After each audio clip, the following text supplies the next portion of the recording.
အားလုံးပဲမင်္ဂလာပါခင်ဗျာကျွန်တော်ဒီနေ့ထိုင်စကားနည်းနည်းလေးဖြန့်ဝေပေးမယ်နော်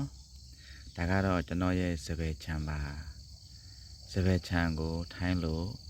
စွမ်ดอกมะลิစွမ်ดอกมะลิစွမ်ดอกมะลิလို့ခေါ်ပါတယ်ခင်ဗျာဒါကတော့စပယ်ပွင့်လေးတွေပါစပယ်ပွင့်ကိုထိုင်းလို့ดอกมะลิดอกมะลิดอกมะลิလို့ခေါ်ပါတယ်ခူးတာကိုထိုင်းလို့เก็บเก็บเก็บเก็บလို့ခေါ်ပါတယ်ခင်ဗျာ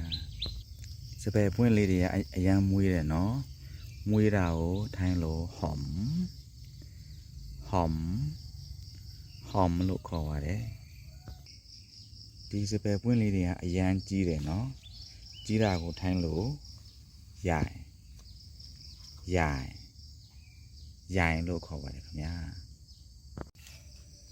ဒီစပယ်ပန်းလေးတွေကလူတွေအရန်အကြိုက်များတယ်နော်အဲလူကြိုက်များတာကိုကြိုက်တယ်ကိုထိုင်းလို့ chop chop chop လို့ခေါ်ပါတယ်ခင်ဗျာဒီစပယ်ပွင့်လေးတွေကိုကျွန်တော်တို့ဖျားကိုသွားလှူပါမယ်ဖျားလှူတာကိုบูชาพระบูชาพระบูชาพระလို့ခေါ်ပါတယ်စပယ်ပန်းလေးတွေကိုကျွန်တော်တို့ခြံမှာစိုက်ထားလို့ရတယ်နော်စိုက်တာကိုထိုင်းလို့ပလုတ်ပလုတ်ပလုတ်ပလုတ်လို့ခေါ်ပါတယ်ခင်ဗျာဒီဗီဒီယိုမှာတော့ဒီလောက်ပဲเนาะနောက်မှပြန်ဆုံတွေ့ပါမယ်ကျေးဇူးတင်ပါတယ်ขอบคุณครับ